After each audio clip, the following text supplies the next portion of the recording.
Hey there, and welcome to Season 2 of our Men's Ministries online forum. We launched this ministry last fall with a number of great teachings and discussions, and we were so appreciative of the positive feedback that it received. So we're back with 3 more installments from our 2021 online forum. As always, I believe these discussions and teachings are received best when you can watch them with a group of men or with a friend or two. Allow these sessions to create some dialogue and discussion of your own as you wrestle with becoming the man that God desires you to be. Now let me give you a little preview of what we have coming up. On Saturday, June the 19th, we'll premiere a group of men discussing the topic of what I wish I knew and growing into a man. Now, we really enjoyed recording this one, and I was blown away at how much good wisdom and helps came from this. Next week, on Saturday, June the 12th, we have a great teaching session with Pastor Andrew Romine on dealing with anger. Not only does he bring some good biblical wisdom and practical tips to this subject, but you'll also get to hear of him punching walls and dishing out black eyes. Who knew that such a nice guy could be so violent? Well, tonight, I have an important message that I want to share about a topic that's been a trouble spot for men ever since Adam. If you have a Bible close, I encourage you to flip through the first few pages of it to Genesis chapter 3 and see if this is something that you can relate to. In this session of our Men's Ministries online forum, I want to talk with you men about an issue that I believe affects all of us. Now, I'll tell you, I'm not one that typically dives deep with people about their past and their ancestors. You won't find me suggesting to you that your anger issues or your inability to commit to things comes back to a memory that you have where you were 4 years old and your mom gave you spaghetti when you wanted grilled cheese. That's not my style. But I do want to talk to you today about a fatal flaw that you inherited from an ancestor. What is that flaw? It's simply being passive. In light of all the other issues of the day, that might not sound so heinous. It isn't murder. It's not violence. It doesn't show up as a news headline. It's not even illegal. But it is dangerous, and particularly within men. Being passive. That may not immediately bring up so many images and ideas in your mind as to what that is. So maybe we could term it in a different way, which would be not my job syndrome. Not my job syndrome. Take a look at these videos that show up in my Facebook scrolls sometimes. Can you believe this? From toilet lids that won't close because of the accessibility bar that runs right through it, to a ceiling fan that runs right into a wall. A door that clearly was the wrong size, but they just asked me to install a door, so here I am. Or a painter that just keeps moving, no matter what's in the way. There are a lot of people in the trades that can have the attitude, it's not my job. That stuff seems so crazy that it leaves you wondering if the video is staged or if it's real. Who would even do that? But as we take a look at our own lives, it's scary how many similarities there really can be. Men, God hardwired into our DNA the ability and the desire to accept responsibility and to lead courageously. I believe that's part of what it means to be made in God's image. You see, when he created Adam, he gave him dominion over Eden. The animals were Adam's to name, the land was his to oversee. But then came that fateful day. Now, I don't know how many days or months or maybe even years had passed with Adam overseeing Eden before we get to Genesis chapter 3. But verse 6 of that chapter tells us this. It says, "So when the woman saw that the tree was good for food, and that it was a delight to the eyes, and that the tree was desired to make one wise, she took of its fruit and ate." Oh no. Eve, we've got such a good thing going here, and now you're messing it up. Everything is good. everything has been created by God. We live in this beautiful paradise. God walks with us and talks with us. And the one commandment that he gave, you're breaking. Now, if this is some blockbuster movie, then I would fully expect Adam to come running from off screen to avert the disaster. You know, he's fully geared up. Maybe has the war paint on, weapon in hand. And as the music in the movie hits this fevered pitch, Adam comes diving through the hedges, does some kind of somersault across the ground, and we go to this slow motion look where he locks eyes with his wife, then looks to the serpent, back to her again. You know, she's about to put that red delicious right into her lips, but he kicks it out of her hands, and in the same motion spins and pierces the serpent through with some random garden tool, thus saving the day. Now, I'm being a bit dramatic here, but what I just described to you is far closer to what Adam's role should have looked like than what he did. Let me read to you the last part of Genesis chapter 3, verse 6, so you get the biblical account of what actually happened after Eve ate of the fruit. And it says this, "And she also gave some to her husband, who was with her, and he ate." What? No theme music? No heroic rescue? This can't even be chalked up by Adam to the, what in the world did you do while I was gone to work kind of event. No, your great-great-great-great-great-grandfather had not only the opportunity, but the responsibility to save all of mankind from the curse. And what did he do? He was with her and he ate. Not my job. Passive. He just went along. And all who followed suffer. If we had the chance to interview Adam, I don't know what kind of justifications he might have for this. Maybe he'd say something like, I'd already worked long hours that week and I just wanted to sit on the couch and watch the game for a while. Or maybe it's, I wasn't in the mood to get into it with her that day. Or I don't know much about fruit or talking snakes, and I figured she could deal with it. But here's the bad news, men.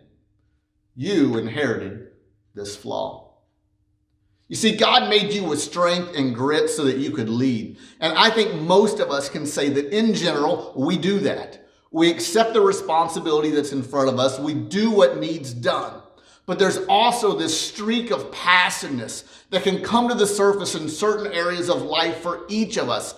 And to ignore it can mean that all who follow will suffer. Talking to the man who works hard every week to provide for your family, but you're staying silent while you watch your teenage daughter drift away. Or maybe you're the strong leader in the church week in and week out, and you're trying to advance the kingdom of God, but you're ignoring the distance that you see growing between you and your wife. Maybe you see people on your job being mistreated, but you've refrained from getting involved for one reason or another because, it's not my job. It can take many different forms, passiveness can. And while I'm thankful for men that will work hard to provide, I would ask, what have you gained if you excel in your career, but you go weak in the areas that matter most? Genesis doesn't tell us how good of a farm Adam ran there in Eden. We don't know what he grew or how it tasted. Did he work 12-hour days, or did he have the place automated so it just kind of did its thing with limited oversight from him? We really don't know. There are all kinds of, was he buff? Did he exercise and work out each day? We have no idea of these things. The Bible doesn't tell us. You see, evidently in the end game, those things are not important. What we do know is this. When Adam had the opportunity to make a difference for all who would follow, he was with her and he ate. Now, my goal today is not to heap a bunch of guilt on you. Not at all. Rarely do men go passive in these areas because they don't care. I believe I can tell you, though, why you go passive. You go passive in certain areas because you feel small and incompetent in those areas. Yeah, I said it. I don't care if you're 6'4" and you can bench press a water buffalo. That doesn't mean that you're not scared to death to have some uncomfortable conversations with your 12-year-old son. You see, guys, when we're pressured, we tend to go to our right. Now, what does that mean? I'm left-handed, but about 90% of you are right-handed. So if you were playing basketball and you needed the game-winning shot with 3 seconds left, you're going to go to your dominant hand every time. Maybe you're the tough guy, and so everything is solved by strength for you. Maybe you're the brain, and so a good spreadsheet is your remedy to most things. Figure it out. Maybe you're gifted in business, and for you, most problems are solved with a checkbook. But we get passive when we're out of our comfort zone. We don't like to engage in what we aren't good at. There's a reason that basketball player doesn't want to go to his left because he's not confident there. I've come to realize that men do not like to play games that they're not good at. I don't know the first thing about fixing cars. I'm just not good at it. And I'll have buddies that'll tell me, oh, that fix is simple. You know, you can just watch a YouTube video and then you'll be able to do it yourself and not need anybody else. Nope. See, depending on what needs done, I probably do own the tools for it. And if I need to, I can probably make the time. And I'm halfway smart enough that I can watch a video and then emulate what that guy did for the most part. But here's the fact. I would rather take a beating than spend half of my Saturday underneath a car feeling as small and incompetent as a 9-year-old boy. So because of that, I will gladly pay somebody else to do it while I go to work making money at something I'm good at. You see, when I'm under pressure, I go to the dominant hand. Now, that's fine if we're fixing cars or leaking sinks, but there are some things that you can't contract out to somebody else. There is nobody else that God has called to be the spiritual leader of your home but you. You can't afford to just take a pass on relationships within your home because having real and serious and vulnerable discussion is not in your dominant hand. You see, here's the thing. As men, we tend to think that we should know how to do things. Think about that. We just seem to think that innately we would just know how to do certain things, but the fact is we don't. And further, we shouldn't. When my first son came along in 2004, I didn't know much at all about being a dad. So he didn't come with an instruction book, and who am I kidding? I'm a man, so if he did, I probably wouldn't have read it anyway. But for some dumb reason, I felt like I should know how to be a dad. Not because I was experienced or educated in this area, because I certainly wasn't, but just because. So then here comes the guilt and the condemnation that accompanies that feeling of incompetence because I didn't naturally know how to help this tiny human who has my last name. And I've since seen this played out so many times by so many men. You see, we think we should just know. Maybe you say things like, I lead a team at work successfully. I should be able to build a consistent prayer life. But these two things don't have anything to do with each other. Or, my goodness, I can build a house. I should be able to get along with my wife, as if these two things are related in any way. Hear me, men. You aren't expected to start out great with your non-dominant hand. You shouldn't know how to do everything. Nobody expects you to. There's no way you could know. But it is your responsibility to find out. I would encourage you, quit hiding from certain responsibilities that God has called you to simply because you feel inept. You shouldn't necessarily know how to do it, but admit that you stink at it and then find some resources. Let me ask you, what's an area or two of your life that you can admit that you tend to be passive in? I'm going to guess that you're like most of us men, and it's because you feel awkward and insecure in that area. I'll further guess that you're like most of us, and somewhere before you totally checked out of that, you beat yourself up a bit about how you should be good at this and you should know what to do. Now, if we were just talking about not being good at mowing grass, we could just pay the neighbor kid to take care of that and we could get on with life. But we're talking about matters of importance here. Things that God has called you to that nobody else can take your place in. And whatever that thing is, we've got to figure it out. We've got to be able to engage. Disconnecting and becoming passive because I feel like it's not my dominant hand, or I feel insecure and insignificant in it. So instead, I'll just go over here and work in my strengths. That just won't cut it. I'd ask you, whatever that is, who do you know that's pretty good at it? And I'd suggest the first thing that you have to do, it's really easy for me to say, probably tough for you to accomplish, but it's this. Suck up all of your man pride and go to that guy that is good in that area and say something like, hey, you know, I'm good at some things, but I've realized I am no good over here in this area. And it looks like you do well in that. Can I pick your brain about that sometime? Can I bounce some things off of you? If you'll take that short conversation, that will be your start.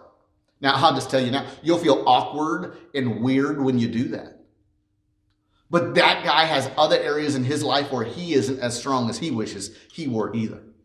From there, hopefully the door is open to future conversations. There may need to be some other people or books or helps that you need to get on the subject. Maybe even you need to watch a YouTube video just like you did when you changed the flux capacitor on your truck for the first time. You're not supposed to just know, but you are supposed to find out. Can I let you in on a secret? Every man struggles with the same question. And it's essentially, do I have what it takes? Or maybe said differently, it's, am I good enough? I think all guys struggle at times with the thought that they're gonna be found out. They're gonna find me out to be a fraud. Now, how do we defeat this epidemic of passiveness within men? For one, understand that you do have what it takes. God has positioned you where you are. He believes in you and is depending on you. And all that follow will be impacted by how you engage. It's important enough that we've got to do whatever it takes to figure it out. And the first thing is recognizing that God put me here because I'm the man for this job. Nobody else can raise my kids for me. Nobody else can stand in the gap where God has positioned me to be. Nobody else can do that because God has called me to it. Then you got to determine that you're going to reject this not my job syndrome. Even if it means engaging in something that I'm initially bad at so that then I can get good at it. My little league coach always taught us that it was better to go down swinging than it was to simply watch a third strike go by.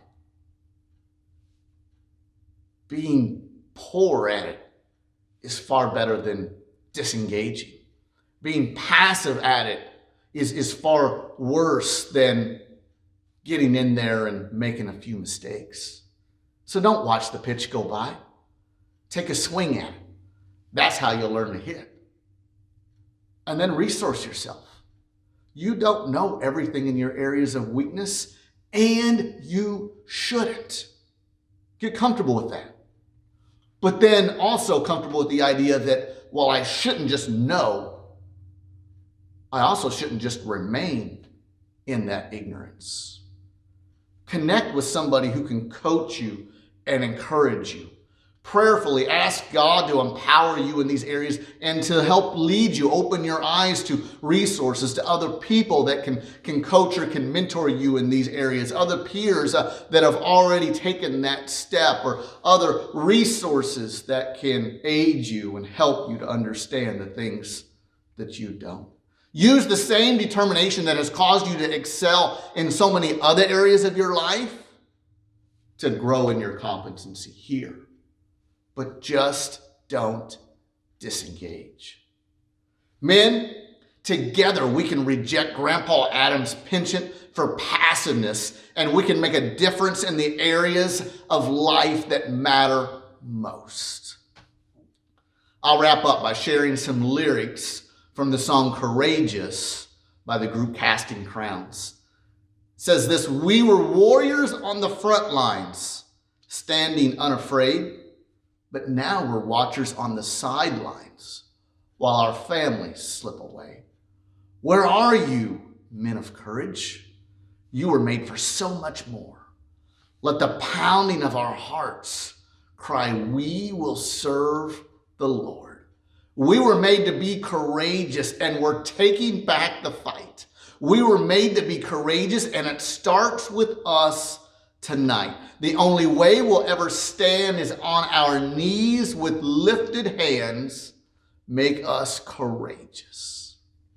This is our resolution, our answer to the call. We will love our wives and children and refuse to let them fall. We'll reignite the passion that we bury deep inside. May the watchers become warriors. Let the men of God rise. We were made to be courageous. We're taking back the fight. We were made to be courageous, and it starts with us tonight. Men, it really does start with you tonight. He called you to this fight. Be courageous. God's got your back, and you can do it. As we bring this session to a close, please stay with me for two quick announcements. The first of which is this: many have asked, are we doing that boys thing again this fall? Or is that father-son deal, is that happening this year? The answer is yes. We started Young Men's Encounter in 2019. It was set up to be a biannual event. So this year in 2021 is our next installment of Young Men's Encounter. It'll be October 1st and 2nd on the campground. Now this event is for guys ages 10 to 16 years old. Fathers are welcome to come as well. But we use this event to point young men toward a biblical view of manhood, and we have a blast doing it. This year, Pastor Nathan Thompson of Man Up Adventures is going to be our speaker. Now, we'll be putting out more promotions shortly, and I can't wait to share with you some of the cool things that we're going to be doing this year at Young Men's Encounter. The second thing I want to share with you is this. Each Father's Day, Men's Ministries receives an offering to support the work that we are doing.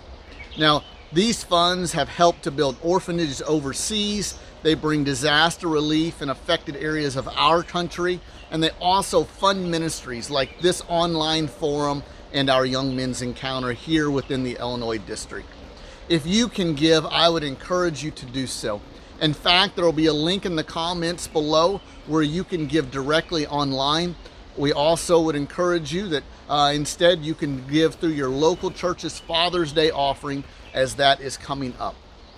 Nevertheless, men's ministry, ministry by men, and ministry for men is such a worthy cause to fund. We deeply appreciate any support that you can lend to it. Well, that's a wrap for this time. Join us next Saturday for our second installment of our online forum. We'll see you then.